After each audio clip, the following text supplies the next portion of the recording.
97-year-old Jack Bell is an NCA Life member, Grand Patron and the first recipient of the Alan Wheeler Medal. He has seen almost a century's worth of greyhound racing, and today in the first part of a Betfair Greyhound of the Year series, he reflects on greyhound racing's early years when he goes in the spotlight.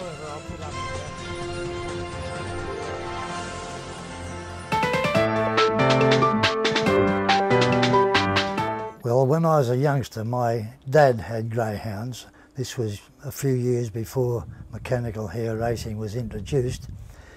And from that point of view, I was involved. If having greyhounds in the house or in the yard, I was involved. So I could say I've been involved for perhaps 90 years.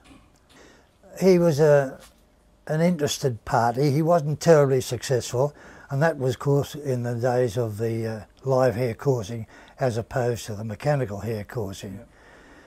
He used to race at the Plumpton, which is up at Rooty Hill, as you probably are aware. Before a meeting started, the manager of the event used to call the cards, and there would be 20, 30, 40 bookmakers, maybe 1,000 or more people. And he would call the cards, and the bookmakers would offer odds to the greyhound that they thought, or somebody thought, could win the event. Now the event took 3 days. There would be, and they had them courses, not races, and one dog against the other, as you're probably aware, just 2 dogs. They would have 2 courses on the Tuesday, 3 courses on the Thursday, and 3 courses on the Friday, which meant a dog to win the event, if there was about 128 greyhounds registered for the event, which there were in many occasions, it took the dog 7 courses to win that event. And those courses could last anything up to 2 minutes at a time. Really? So you can imagine a greyhound had to be so fit. He was trained and prepared, unlike the greyhounds are prepared these days for a 520 metre race. He was prepared for 7 maximum events of maybe 2 minutes at a time. All events were run on a course which was probably about 600 or 700 metres in length and about 400 or 500 metres wide. And that was an enclosure. It used to be live hare, of course, and the hares were trained, if you could train a hare, but trained to escape up at the end of the run.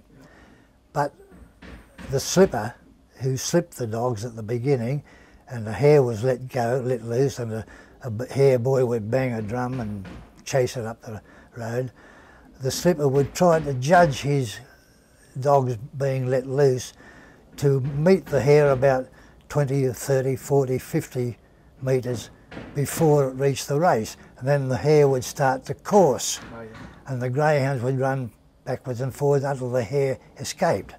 Unless, of course, the hare was the brute of a hare and doubled back, and then you would have what was called a grueler, which many dogs collapsed, could never continue after that. You couldn't wait to get in, but you had to be 18 years of age to be registered as an owner, trainer or a participant in any regard. So as soon as I was 18, I was registered and then started to have my own greyhounds.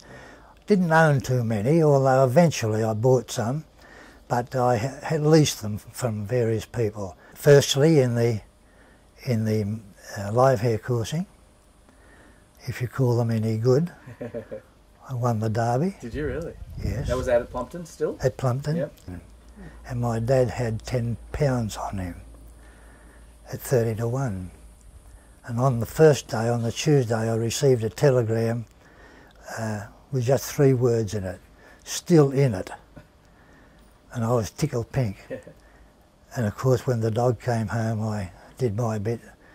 On the second day, which was the Thursday, in which he had to have 3 runs, if he was still in it, I received another telegram, 3 words in it, still in it.